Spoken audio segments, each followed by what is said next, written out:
Welcome to the Deep Dive. Today we're tackling some sources that they really throw together some big themes. We've got miraculous healing, but also some pretty stern divine judgment, and then this idea of gratitude changing everything. Yeah, it's quite a mix. We're looking at Luke's gospel, parts of the Book of Wisdom, some Psalms.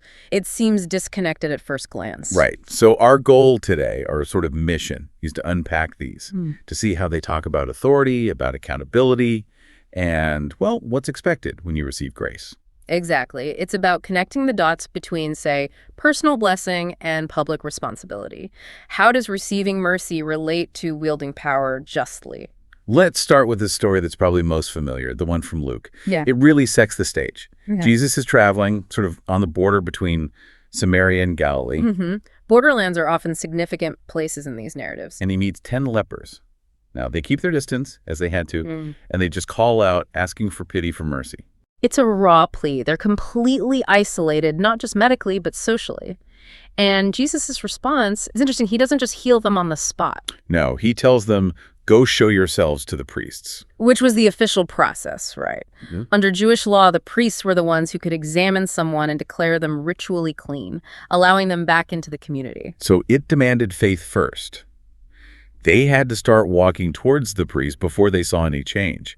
And the text makes a point of this. Yes, this is crucial. It says they were cleansed as they were going, not before they left, not after they arrived, but during that act of obedience. An incredible moment. All 10 are healed. They get this chance to have their lives back. Immediate mercy for everyone. But then comes the twist. Jesus notices something. He asks, well, essentially, weren't there 10? I healed 10 people. Where are the other 9? Only one comes back, 1 out of 10. The others presumably just kept going, heading straight for the priests, eager to get back to normal life. They got the gift, the physical healing, and just moved on without looking back, without acknowledging the source of the healing in that moment. And the identity of the one who did return. That's where the story really lands its punch. Right. The text explicitly says he was a foreigner, a Samaritan. Which, for the original audience, would have been, well, shocking. Deeply shocking. Samaritans were seen as outsiders, sometimes even enemies. Religious and ethnic tension was high. So the outsider is the one who gets it right. He comes back, praising God loudly, falls at Jesus' feet. He shows the gratitude the others didn't. And this leads to that key distinction our source material draws out. Exactly. All 10 received healing. God's mercy touched them all physically. But according to the analysis we have, only the grateful heart, only the Samaritan received the fullness of the blessing. So gratitude isn't just polite. It actually does something. It transforms the experience. It turns healing into something deeper. The 9 failed not just in manners, but in connecting the gift back to God, the giver. And what did Jesus say to the Samaritan? It wasn't just, you're healed. No, the words are specific. Stand up and go. Your faith has saved you. Saved. That's different from cleansed. Okay, explain that difference. Cleansed versus saved. Cleansing was about physical restoration, being able to rejoin society. It's huge, obviously. But salvation implies a deeper wholeness, a restoration of the relationship with God. So the 9 were physically fixed, but made spiritually unchanged. You could say that. Their interaction was maybe transactional. Ask, receive, leave. The Samaritan's return, his worship, that act of faith shown through gratitude, elevated the physical cure into a spiritual encounter.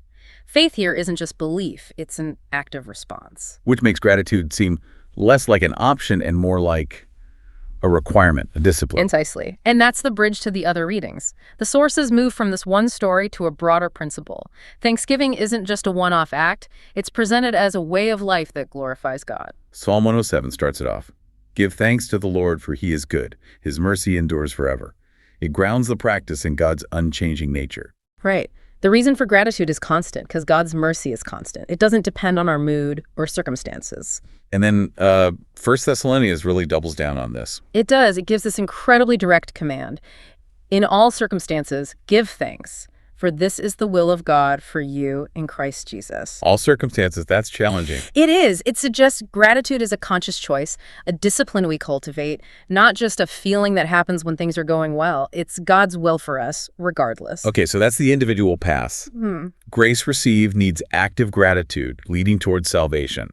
But now, our sources take this really sharp turn. Yeah, it's quite abrupt. We go from this personal story of healing and thankfulness to a very different tone in the reading from wisdom. It's directed at a completely different group of people. Not the sick or the marginalized, but the powerful. Exactly. The text calls them out. Kings, magistrates of the earth's expanse, rulers, basically, anyone in power over the multitude. And the first thing it does is remind them where their power comes from. Yes, it says their authority, their sovereignty, it was given you by the Lord, by the Most High. It's not inherently theirs, it's a delegated trust. And because it's a trust, there's accountability. And the language here is pretty intense. It is. It warns that the Most High shall probe your works and scrutinize your counsels. There's going to be an investigation, essentially. And the charge. That they were ministers of his kingdom, but maybe judged not rightly or failed to keep the law. And judged not rightly wasn't just about, bad legal rulings. It meant moral failure. Things like corruption, favoring the rich, ignoring the poor, neglecting justice for the vulnerable. Real, tangible stuff. The text also stresses God's impartiality in this judgment. It says the Lord shows no partiality, nor does he fear greatness. Your rank on earth doesn't get you a pass. Which sets up this stark contrast in how judgment works. Remember the lepers, the lowly. The source suggests that they may be pardoned out of mercy. There's grace for weakness. But not for the powerful. For the powerful, it's different. The text is blunt. Judgment is stern for the exalted. And it mentions a rigorous scrutiny. Why? Because their actions, their failures, affect countless others. More power means more responsibility and therefore stricter judgment. Okay, let's try to weave these threads together now. We have the grateful leper whose response leads to salvation, and we have these rulers facing stern judgment if they misuse their God-given authority. How do these connect? Well, I think the connection is about the response to what's been given. The lepers received healing. The rulers received power. Both are gifts from God. Both demand an active, proper response. So the 9 lepers failed by being passive, inwardly focused on their own benefit. Right. And the unjust rulers fail by being actively self-serving, focused on their own power or gain instead of fulfilling the purpose for which the power was given. Both are forgetting the giver and the purpose of the gift. And the sources are very clear about what that purpose, that mandate for rulers actually is. Psalm 82 lays it out. It does. It's incredibly direct. The duty of those in power is defend the lowly and the fatherless, render justice to the afflicted and the destitute, protect the vulnerable. That's the job description. Fatherless meaning not just orphans, but anyone without a protector. Right, exactly. Anyone powerless, anyone who could easily be exploited. The measure of just leadership, according to this, is how it treats the most vulnerable. And there's that sobering reminder tucked in there, too, for any ruler who starts to feel invincible. Oh, yes. Psalm 82 acknowledges they might be called gods or sons of the Most High titles, reflecting their delegated authority. But then comes the reality check. Yet like men you shall die and fall like any prince. Power is temporary, mortality is universal, accountability is certain. Precisely. And that ties it back. The ruler, despite their power, is ultimately just as human and accountable before God as the leper. So these warnings in wisdom, they're not just threats, they're meant to guide. Absolutely. The text says these words are addressed to princes, so that they may learn wisdom and that you may not sin. The goal is instruction, leading to right action, leading to holiness. And the path to holiness for someone in power involves Justice, specifically defending the destitute, just like the path to salvation for the leper involved active gratitude and worship.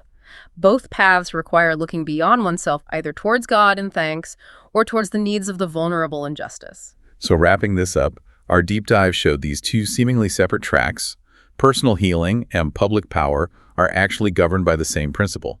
Divine gifts demand active, accountable responses. Yeah. For the individual like the Samaritan, it's active gratitude that turns healing into salvation. For the leader, it's active justice, defending the lowly, that fulfills their mandate and meets that standard of rigorous scrutiny. The failure of the 9 lepers, that inward focus, mirrors the failure of rulers who focus only on their own power and neglect the core duty of justice. Both miss the point of the gift. Both lack wisdom about the source and purpose of what they've received. So for you listening, we started with this amazing story of grace given freely, but saw the response needed wasn't just release, but active, ongoing thanks. And then we saw this incredibly strong call for those with authority to prioritize the needs of the destitute. Which brings us to a final thought to maybe chew on this week. If the powerful face such strict judgment for not defending the lowly, and if we, like the Samaritan, have received mercy and owe gratitude. How does our personal gratitude translate into action? If defending the destitute is the benchmark for just leadership, what's one concrete thing, maybe small, maybe significant, that we can do today, this week, to actively support or defend someone who is lowly or afflicted, making our thankfulness not just a feeling, but a force for good in the world?